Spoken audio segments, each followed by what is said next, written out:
Let's talk about that mental replay button. You know the one. We're diving deep into that habit of replaying old conversations over and over in our heads, and we're going to uncover the real reason why it's so hard to just press stop. Does this sound familiar? You're just trying to get some sleep, but nope. Your brain has other plans. It decides that right now, this very second, is the perfect time to pull up that one slightly awkward thing you said at a party, like 6 years ago. And just like that, you are wide awake. 3 in the morning, the official prime time for overthinking, right? And you're not just remembering it, oh no, you are dissecting it.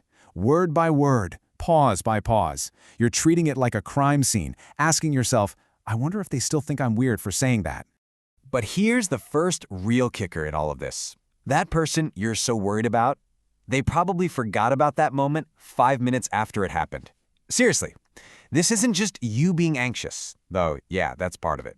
There is something much, much deeper going on here. So let's get into the real reason this happens. Because the common belief, what we all think is going on, it's actually completely wrong. This has almost nothing to do with the other person. This is where we got to flip the script on ourselves. We think we're trying to figure out what was on their mind. Were they judging me? Did I say the wrong thing? But the reality?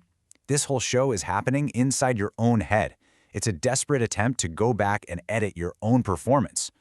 And this idea right here is the key. You're not an analyst trying to solve a puzzle. You are a scriptwriter. You're trying to create a new scene where you said the perfect thing, where you were wittier or smoother or funnier. You're basically trying to edit a movie that's already been released. Okay, so what's really driving this is a psychological concept called the ideal self gap. All those little moments you replay, stumbling over a word, laughing just a little too loud, they become these huge pieces of proof in your mind. Proof of this gap between who you are and who you think you should be. And your brain just obsesses over them, trying to close that gap. But wait, it gets even wilder. Not only are you trying to rewrite yourself, but the script you're working from, it's totally flawed. Because that memory you're obsessing over, well, it isn't even what really happened. You have to understand this. Our memory is not some high-def video camera. It's much more like a story we tell ourselves.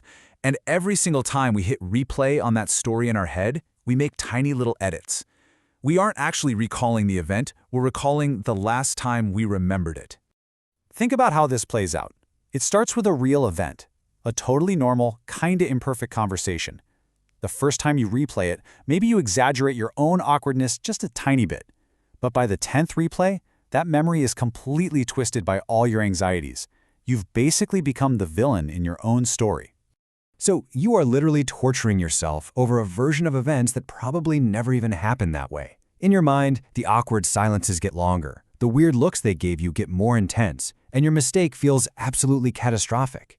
It's a fictional movie that you're treating like a documentary.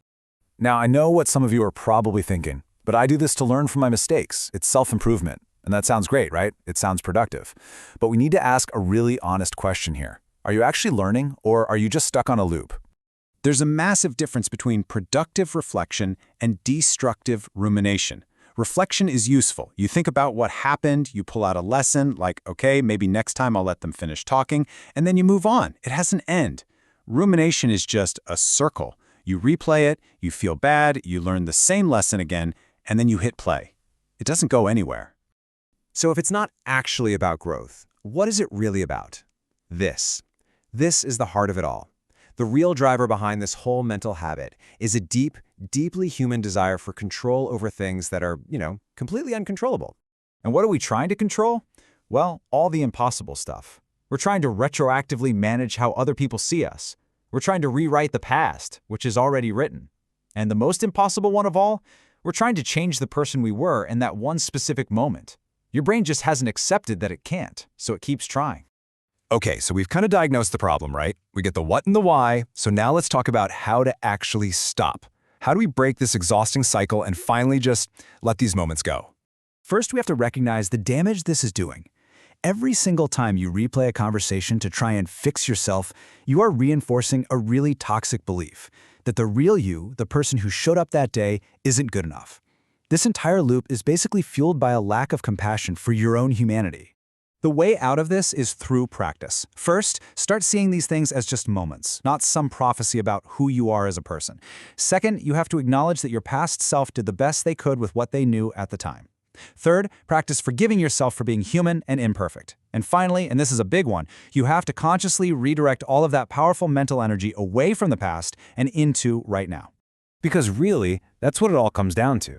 The past is done.